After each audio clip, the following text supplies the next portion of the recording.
Well, good evening, everyone, and welcome to TNT Farming Solutions, TNT Talk Time.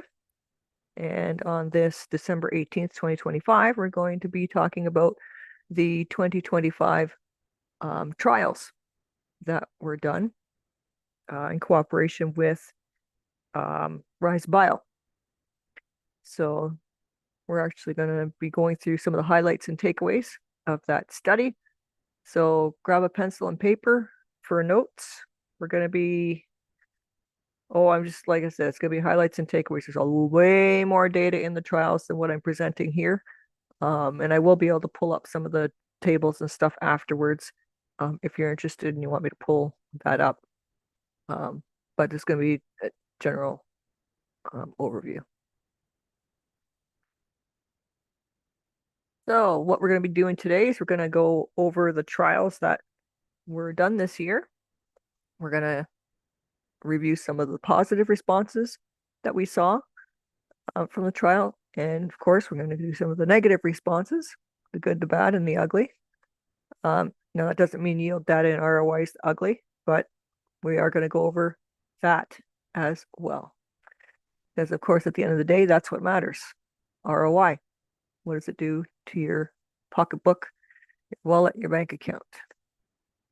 So, TNT trials that we did them in conjunction with Rise Bio, which is a consulting firm, and they analyzed both the soil and the rhizosphere, as well as they did tissue analysis at various stages throughout the season.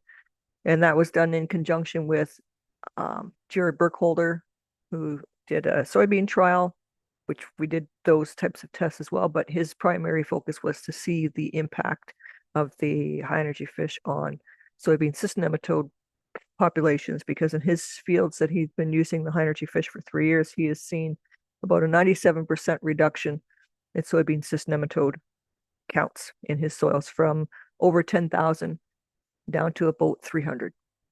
So he's done this test in this particular field this year to see if he can have an impact on soybean cyst nematode populations by the use of the high energy fish. And then, of course, Mark Dodd as well. And I think he's in Ohio.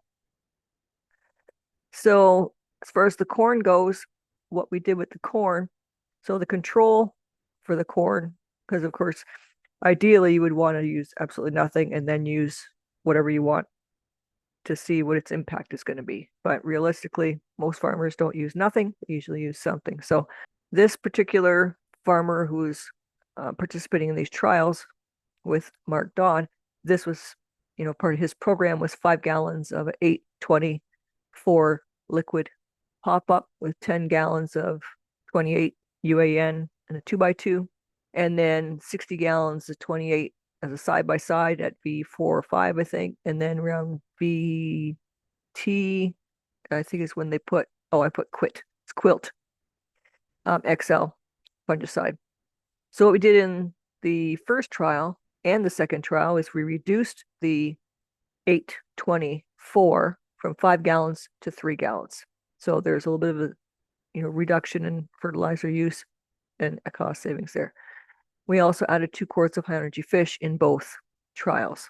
In trial 1, we retained the 10 gallons of 28 in the 2x2, but in trial 2, we removed it and we replaced it with 2 gallons of Super Salmon Plus. So it's basically a trial to see, if we can remove all of the additional nitrogen inputs. And then we then did a tissue analysis later on in the season.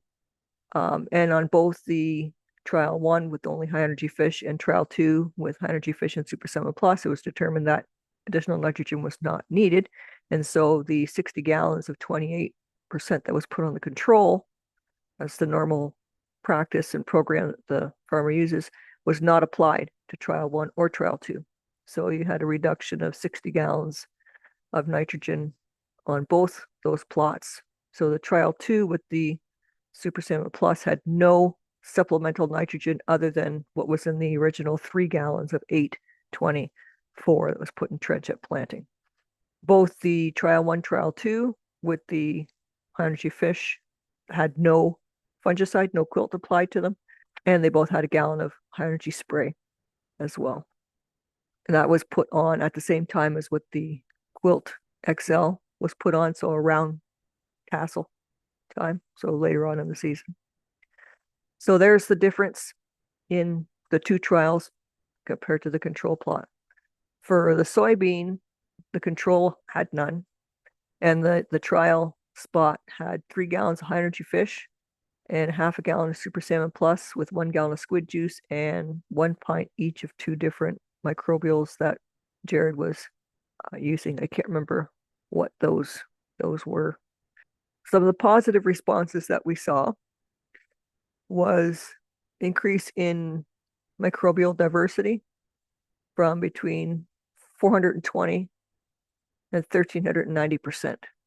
So diversity increase with the use of the high energy fish and also the Super Salmon Plus. Microbial evenness, so the distribution of the different species in the soil with the different replicates that were taken was increased. So the span of difference was decreased. So your evenness is increased and your variability is decreased. So you hear a lot of talk about precision ag, and have all these variable rates of this, that, and the other thing.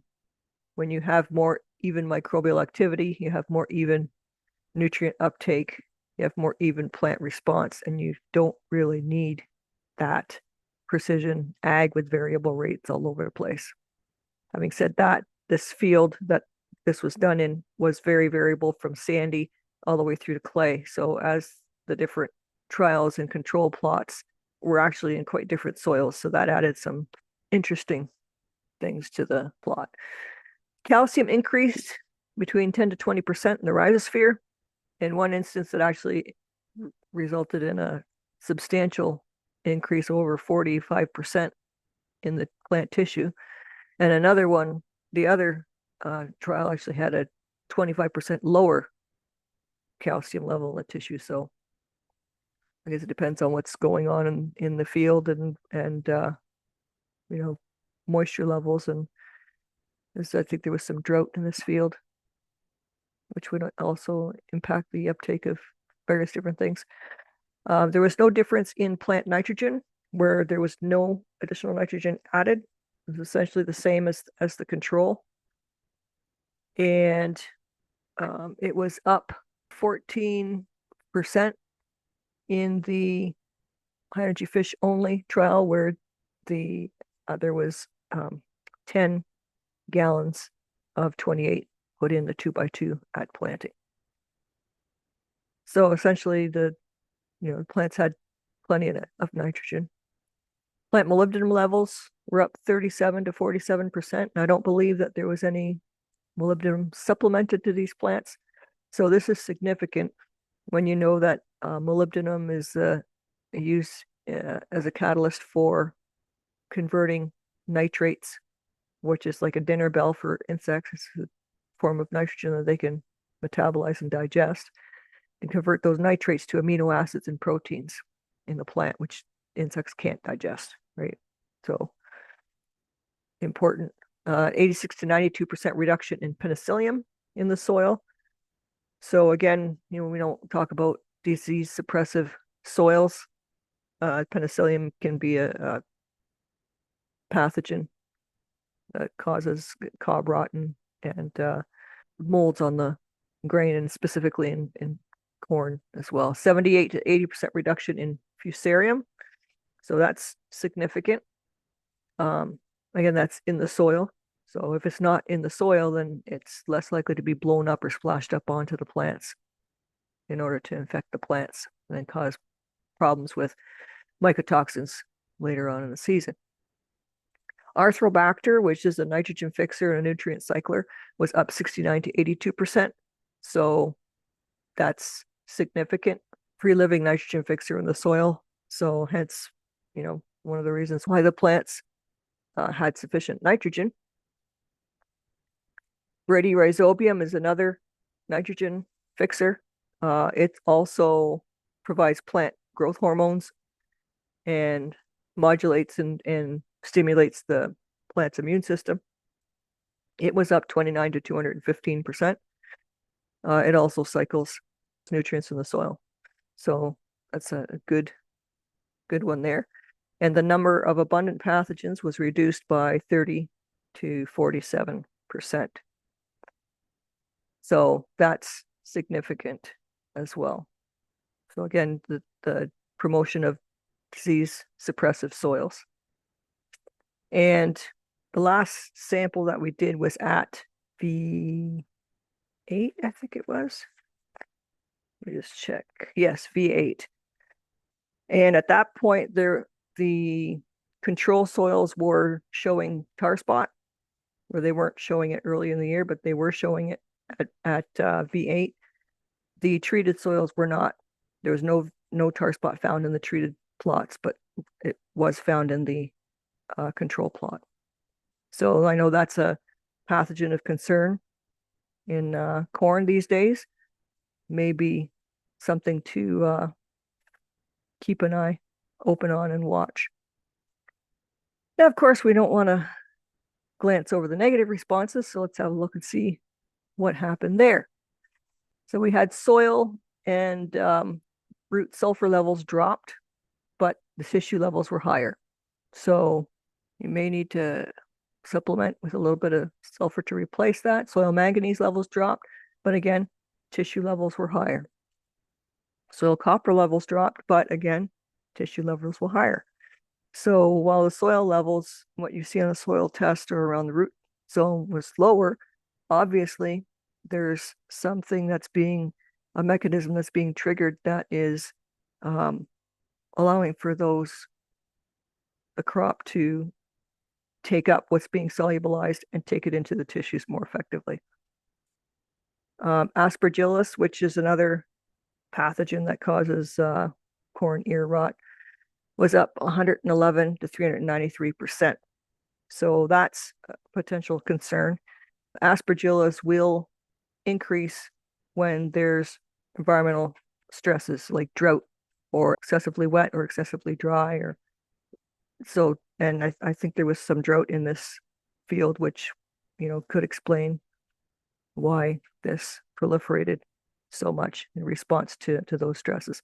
Now, aspergillus is also beneficial because it's one of the fungi that helps to break down the residue and cycle nutrients. So the problem is when the aspergillus thinks that your plant is scrap residue when it's not quite there yet and gets into it. So, and alternaria was also up between 11 to 138%.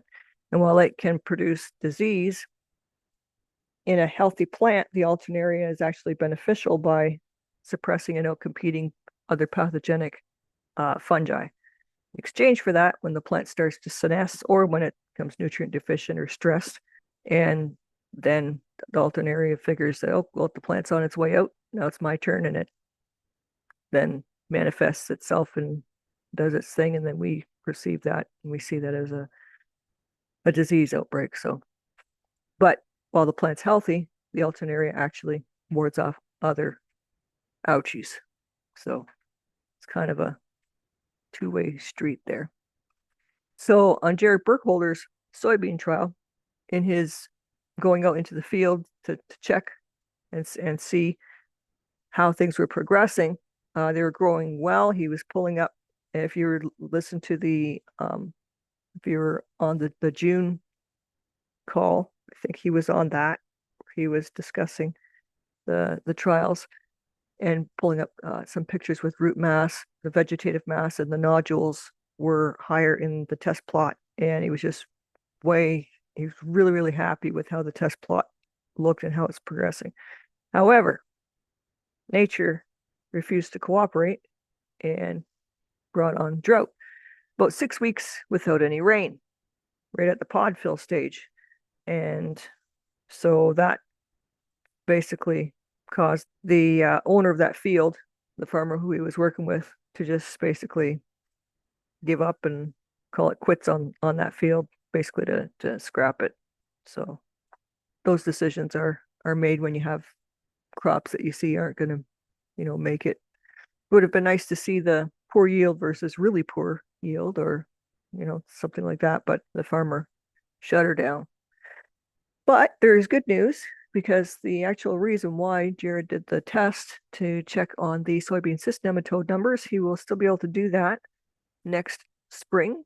And there was plenty of growth there on the soybeans in the field, that should the soybean cyst nematodes have proliferated and continued, then we should have some numbers in the spring. Or if what he's hoping, like he's seen in his field, the numbers actually drop, then you should be able to see that too. So stay tuned. We might have some more information for you in the spring.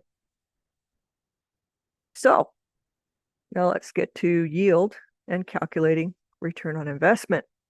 So just a few things that we're going to assume in order for us to do a return on investment calculation. We are going to assume that if we have an increase in yield compared to the control, because the price of corn varies anywhere between 4 and 5 bushel an acre, we're just going to assume that if we have an increase in yield, we're going to apply $4 per bushel for that. And if we have a decrease in yield, we're going to apply $5 per bushel, just to shift the ROI so that it makes it a little bit more difficult to justify the ROI, so if you get a good number, then you know that it's more likely to hold true. On the 824, I've used a $6 per gallon cost. And most of these prices I've based on the Canadian prices, because I don't have anything for US. So, and then I converted it and whatnot. 20% UAN, I use 50 cents per pound on a nitrogen basis. So that works out at 3 pounds per gallon. That works out to about $1.50 per gallon of the UAN. Quilt XL is about, and it depends on if you get the actual Quilt XL or you get a generic or whatever. It can be anywhere between $7 and $13 an acre. So I figured, well, $10 an acre. I just averaged it at $10 an acre. High energy fish, I averaged about $5 a quarter, about $20 a gallon. High energy spray, $15 a gallon. And Super Salmon Plus, $15 a gallon. So the calculation, I'm going to go through this table here. The dry yield versus the control. Obviously, the difference between the control and the control is 0. So there's no difference. Trial 1, where we use the high energy fish in trench and reduce the 824 liquid starter from 5 gallons to 3 gallons, and kept the 10-gallon 2x2 28, and removed the quilt but added high energy spray. We got a 15 bushel per acre increase. So 238 was the trial, 223 was the control. And you can see here, there's some variability in the field, right? Trial 2, where we did high energy fish and Super Salmon Plus in trench, with the no 28 at planting or Y drop later on in the season, no quilt XL and high energy spray, we ended up with 232 bushel per acre versus 245 in the control strips.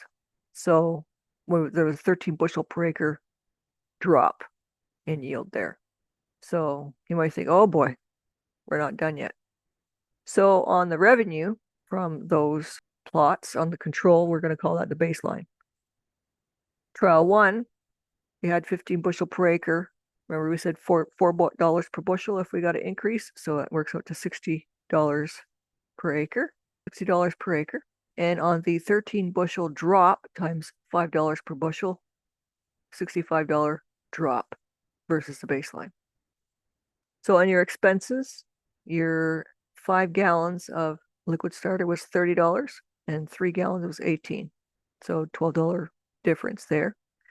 Your 28% with 10 gallons in trench and 60 gallons later on in the season worked out to about $105. On the high energy fish trial, we only put $15 in trench. And trial 2, 0. Nothing. So you saved $105 there. Quilt XL about $10, so that was neither here nor there. High energy fish was about $10. Super Salmon Plus was $30. and high energy spray was 15. So at the end of the day, your inputs expense on your control was $145. So whatever money you would have made from your yield here, you're down $145 from your expenses. On your high energy fish, your total inputs was $58. You made an extra 60, so you're $2 ahead, but you didn't spend this $145. So you're actually $147 ahead from your control. And on your high energy fish, Super Salmon Plus with no nitrogen whatsoever, with the Super Salmon Plus in trench, you're out $65 on the yield. You spent $73 instead of 58 on inputs, but you didn't spend 145. So while you are still down $138, you're not down 145, so you're still $7 ahead over the control. So even though you had less yield, you have $7 more per acre in your pocket. So not terrible. So, and obviously there's differences in the soil as well with that. And I mean, I've got the soil tested stuff to see that that was different. So the key takeaways from these studies is that yes, natural soil amendments, when they work with these soil microbes, can improve release and cycling of nutrients in the soil, which can allow for you to reduce your synthetic inputs, which can decrease your costs. The addition of natural soil amendments can also help foster disease suppressive soils. We can see that with the reduced number of pathogens, both in the number of pathogens, but also reduction in the populations of individual pathogens as well. And as we just saw with ROI, we can justify the addition of natural amendments like high energy fish in your program, your system, in order to help restore the soil's functionality. And the more that you use them, the longer you use them, the more the soil recovers, the healthier it gets, the more efficiently it recycles nutrients, and less of the synthetic fertilizers that you'll need. Remember that third plot, the trial 2, with absolutely no additional 28 nitrogen, that's basically that soil went cold turkey, right, on no nitrogen. And it still did reasonably well. So as you continue to use those types of practices and you build the soil resilience and diversity and response, then that gets better and better. And as far as quotable quotes, I can't remember who initially said this, but if you don't have some kind of failure in farming this year, then you haven't tried enough things. You can't always have successes. And if everything's been a success, then you haven't tried enough. You got to try something, and you don't have to try stuff that you know is going to fail. That obviously doesn't make any sense, but you got to try a bunch of different things. I'm going to open it up to Q&A now, and I'm going to allow participants to unmute themselves. There we go. Nadjia, I want to ask Yep. if Keenan from Rise Bio, are you still on the call? Keenan, is he still available? Hey, Josh, yeah, Josh is there. I have just a couple more minutes. I think Josh and I are both on the call. Yep. Okay. Well, good to have you. How'd I do, Josh? Oh, it was great. Wonderful. Okay. Really good, especially on the microbial side. The taxonomic identification was great. Yeah. There was some ones where it went up in one and down in the other, and I'm like, okay. Like, I wanted to just, I couldn't, there's so many things to go through, right? I just wanted Oh, yeah. to highlight the ones where there was, both of them went up or both of them went down. Something that was common across the board that I could address quickly, efficiently in the presentation. So any questions? Does anybody have any questions? Because we do have Josh and Keenan here who have peered over this data, I believe, with a lot more scrutiny than I have. They should be able to help if I get stumped. Yeah, I apologize for calling you out, but I feel the same way. I thought, well, no, You guys have really done the deep dive into all this information, and if there's anything you might think would be a positive to add to the discussion, please do so. I thought y'all did great. I think unless Josh has anything really interesting, I noticed you had mentioned earlier that we're kind of working on some more deep dives into this, and I was just going to kind of tease a little bit. We found some cool kind of correlations in the data where we were able to see that across farms where soil nitrate had positive responses to treatment, we also saw increases in tissue nitrogen uptake. So just some kind of little things like that where we're able to look across the entire kind of profile from the soil nutrients up into tissue and see that things are being unlocked. Yeah, I don't have too much I want to call out specifically, but yeah, just kind of little teasers of kind of some of the things we hope to deliver in that written analysis soon. Great. Thank you. Anybody else with some questions or comments? Yeah, one question that I have, Jared McKelly here out in California. Hi, Jared. Uh, why do you suppose that some of those soil nutrients, the sulfur, manganese, and so on, why do you suppose that they dropped in the soil but raised in the tissue levels, and how would that action actually take place? So the way that this study was designed is we're looking at nutrient use efficiency. Typically, when we see a drop in, you have to consider this is control versus treated, right? So looking at the difference between the control and the treated, if certain nutrients are being mobilized, then we would expect a reduction in the availability of that specific micronutrient to go down. And then at the same time, we would expect increase in microbes associated with mobilizing that nutrient. And then we would expect an increase in the tissue availability. So that's a typical trend that we see is a reduction in the soil available nutrient, increase in microbes associated with mobilizing that nutrient, and then an increase in the tissue. Now, those nutrient cycling dynamics, they change and they fluctuate throughout the season.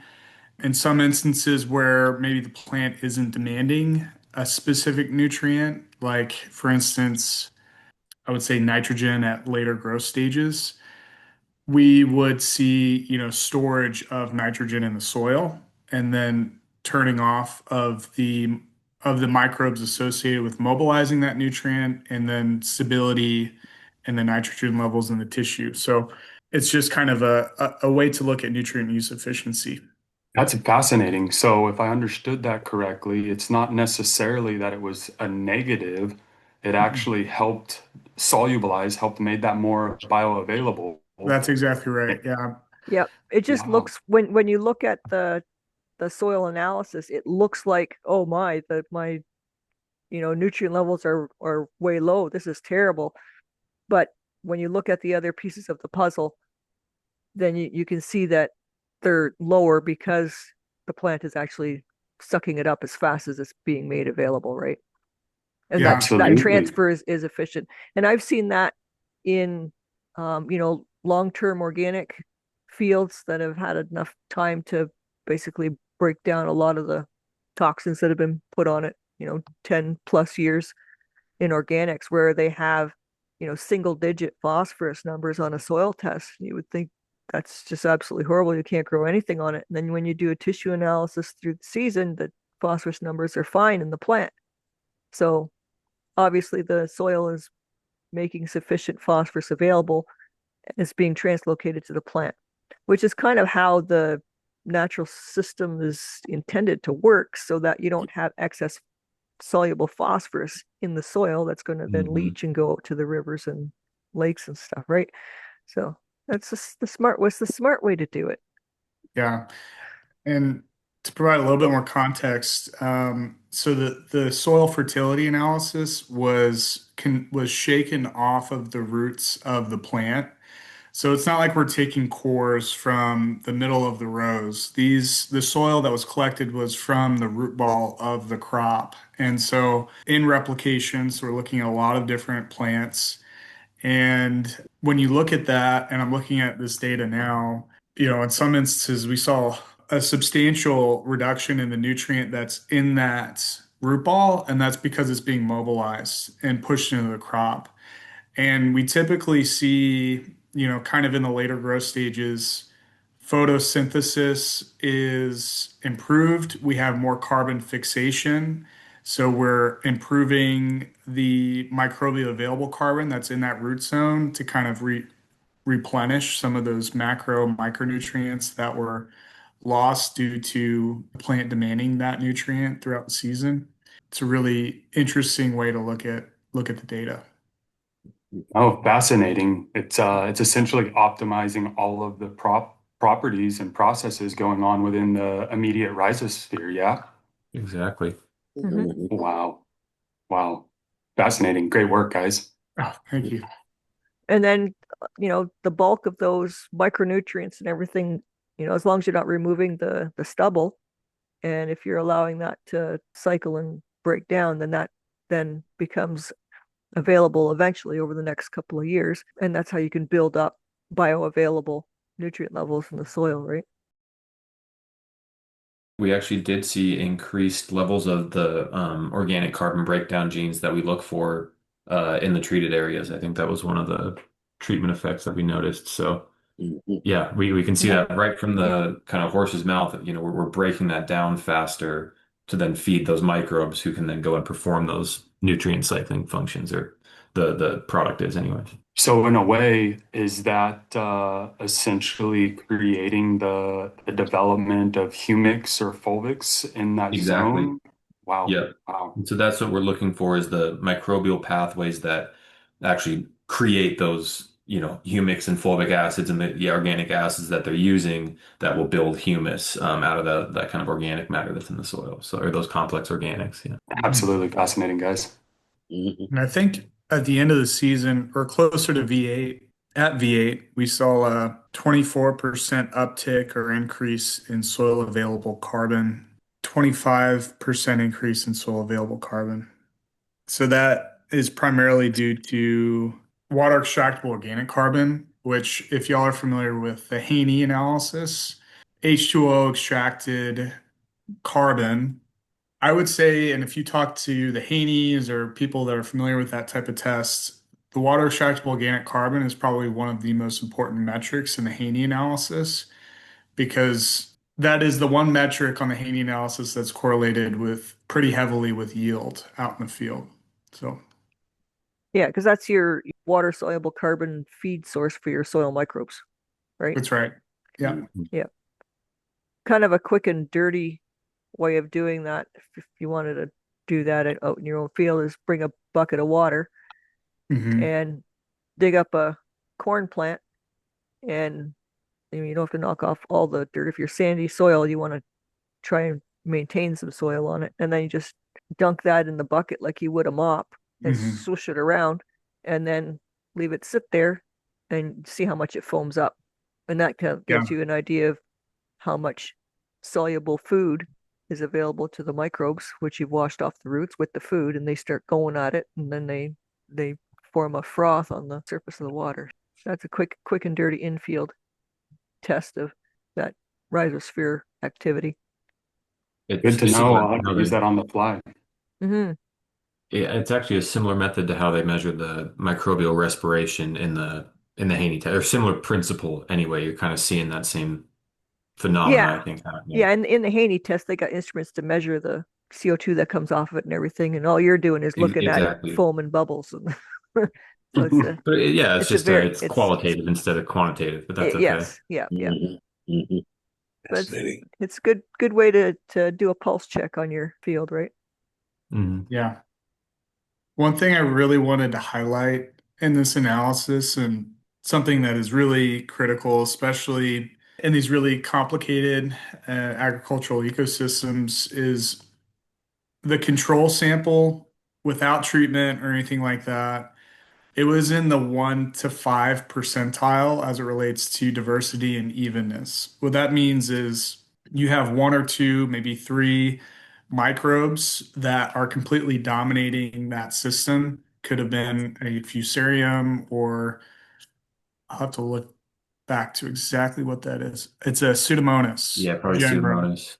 Pseudomonas genera that was dominating 55% of that ecosystem. And after treatment with this product, what we're seeing is that a lot of those native microbial populations were able to recolonize the root system. And that sample went from the lowest that we typically see when we do this type of analysis as it relates to the number of microbes and the amount of competition in that environment to one of the most diverse it went all the way up to the 73rd percentile. So it went from the lowest to, just about average. So it got that whole system to about average of what we would see in an No, a bit agricultural above system. average. A 50 bit, would be a average. bit So above. we're a bit above, or yeah, reasonably above average there. Just to, yeah, Yeah, definitely agree with what you're saying, but yeah, in one even better. season. In one season. In So one season. yeah, imagine where it would be next year and the year after, right? Mhm. That's right. Yep. So from a numbers perspective, just at that initial V2, which is 2 weeks of propagation, we saw an 11% increase in the number of genera, which is about 300 different microbes that we saw colonize the rhizosphere. And then that went up to 3,100 microbes. And then it kind of stabilized at V8. But yeah, pretty significant increase in the number of microbes observed in the root system. And we saw that the some of the ouchies were reduced, which allowed room for the beneficials to move in and colonize, right? Mhm. So I think that's actually often how that happens is a competitive displacement. The good guys can kind of come in and shoulder out elbow out the bad guys a little bit. yep. First come, first serve, right? I'm here first, Yep. get out. Unfortunately, my computer died, so I missed that last little part. I'll be eager to catch up on the recording so that we don't need to repeat that at all. But could any of that be contributed, at least the part that I caught, to the same sort of effect that Nadja mentioned with the nitrates and how in tissues that typically increases pest pressure? Is a similar process going on with the pests, the microorganisms in the soil? Is that what's suspected as well, or? That's a Keenan question. That's a really good question. There's a lot that goes into the kind of different forms of inorganic and organic nitrogen that the plant is using.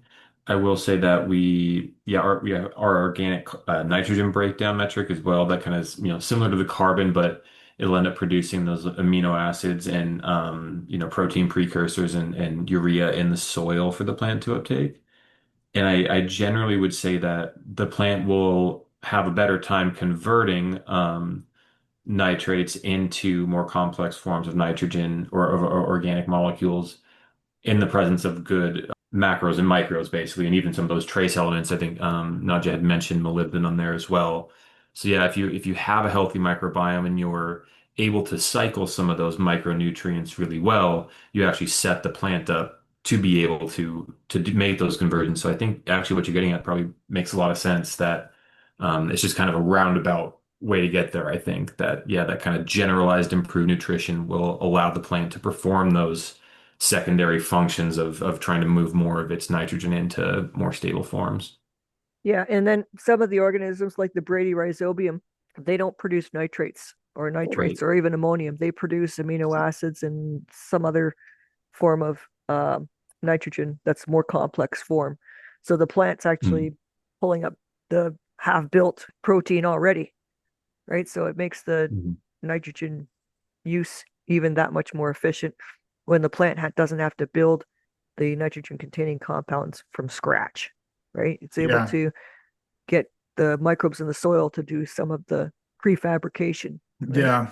One of the things, and we've looked at this data a lot of, looked into a lot of these different types of reports. And what we've learned is that the early colonization of the root system is really indicative of future plant health. And that's what we saw in the instance of what happened here.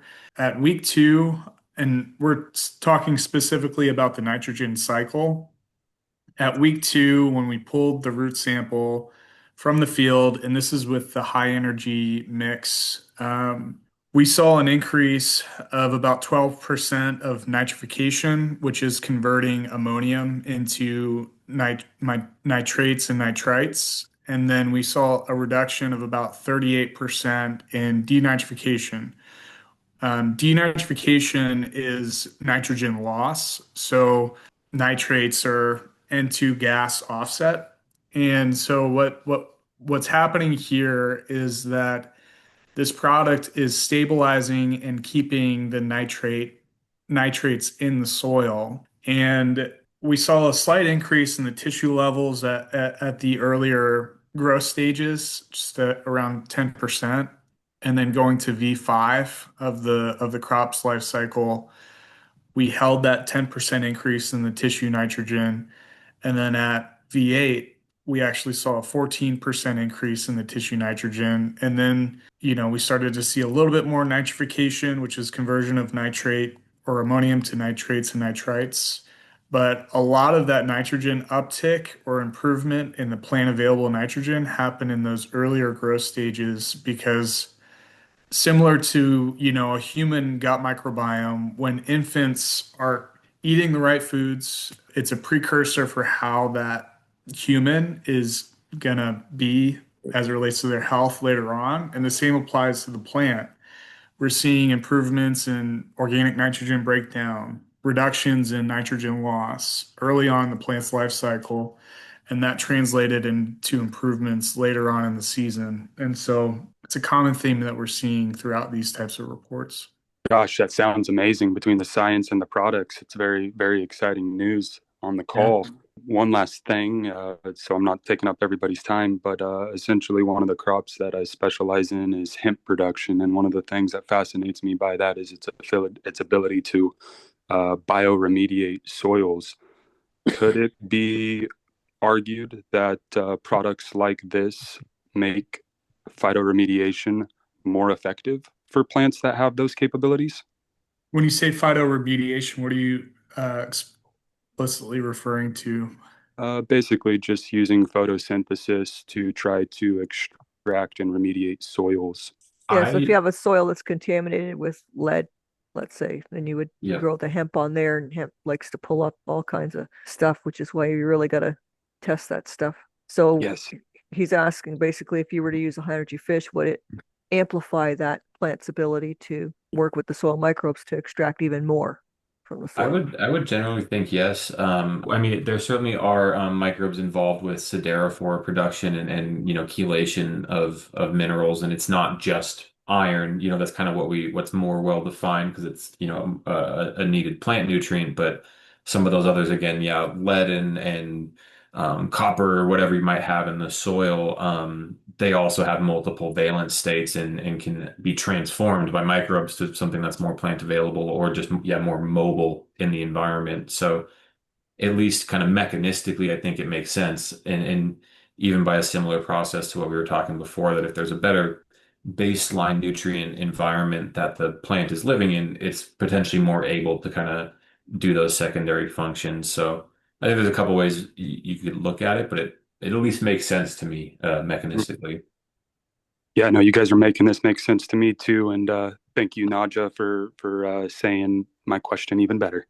That's a great question. One of the biomarkers that we're looking at or, considering is it's called xyloglyph. Am I saying that right, Keenan? Xenoglyph. Xenoglyph, which Yeah. has a lot to do with some of these heavier chemical degradators. It basically just means foreign molecules, foreign particles, of plastics or yeah, any synthetic chemistry or pesticides, all that sort of stuff that could be in soil and how microbes can break those down. So we're working on some pathways to be able to read into that. That's exciting. Yeah, absolutely. Wow. So glyphosate might be one of those. Exactly. And AMPA, hmm atrazine would be nice. Hmm. Get rid of that I think we are nasty. looking into that as well. I think there is a defined pathway for atrazine degradation. Well, there is for everything. Some of it, the literature, the science is still kind of trying hard to catch up and identify the specific genes that are responsible for some of those functions. So we're Mhm. trying to stay on the cutting edge and learning, which of those microbes can actually do it, and how we can find it in our data. Yep. It doesn't matter what the adversary can throw at us. The Mhm. creator has made ways to counter it one way or Mhm. another. So That's right. I can't remember which microbe it is. I put it in a presentation several years back, but there's a microbe that actually converts methyl mercury, which is bioavailable mercury, which is like terrible, into Yeah. a non-reactive, non-bioavailable form. God even created a microbe to detoxify mercury. So it's amazing. It's out of everything. Well, it is time for me to run, guys, but thanks for having me on. It was a really great Oh, Yep. discussion. So Thank thank thanks you you, for for your Keenan. Thank you, feedback, Thanks, guys. Keenan. Keenan. Yes, Yep. thank you, Yeah. Keenan. thanks. Take care, everybody. Yep. Yes. Any other questions? I I did think, just want to add specifically on the high energy, we had across the board with, nitrogen, phosphorus, potassium, really no change at V8, but sulfur most definitely. And then iron, 52% increase, and manganese stability. We saw almost across the board increases in all of the plant tissue available nutrients at V8, which I think is pretty telling of how great this product did. no, I don't think we tested bricks on the tissues, but that would have been interesting Yeah. because as soon as you bump the bricks up on those plants, all sorts of wonderful things happen with suppressing insect attack and stimulating the soil microbiome through increased exudates. It's kind of a positive feedback loop. Increase nutrients, which then allow the plant to increase photosynthesis, which increases sugar production, which then increases the exudates, which increases the food to the microbes, which then increases nutrients, which then increases photosynthesis, and so on and so forth. And that's where you want to be. Mhm. I'd like to thank everybody for joining us to kind of discuss this and go over. We've had some sneaky suspicions of what's been going on, and we've seen good positive reports from people, but it's always show me the money. Well, we gave the money to Josh and his company, but they're showing us the data. So it's nice to get some numbers and data to back up what we're seeing. We'll call it anecdotally through reports. We may be doing some additional trials in the future as well. If we do that, we'll definitely keep everyone up to date posted on that. But if there are no other questions, then we'll sign off. I just want to add to what you just said there, Nadja. This is Bob. I want to thank you, those that got on the call today. And as far as that goes, I'd like to hear from you any other comments you might have or questions, but you can help influence additional testing that we might consider doing here at TNT, Jim Nadja and myself. So if this type of a forum, research and getting back and reporting to you people is beneficial, helpful, helps together, we can, as I said a long time ago when we first started TNT Talk Times, nobody's ever done a study on this fermented whole salmon. It's never been done. I said, we got to write the book as we go along. Part of writing that book is getting people like Rise Bio involved in collecting that data and telling us what we're seeing, what's the science behind it, what is the effect of this, that, and the other, and all of us learning that together. So if you wouldn't mind, people, when you have an opportunity, give me a shout. Let me know what you think about tonight. And again, thank you all for your attending tonight. I hope you were blessed by some of the things you heard. There might be some new thoughts and things stirring up in you that might hopefully be beneficial to your next growing season. And I want to say God bless you all. I appreciate you. Likewise, very informative and appreciate you guys. And I hope everybody has Merry Christmas.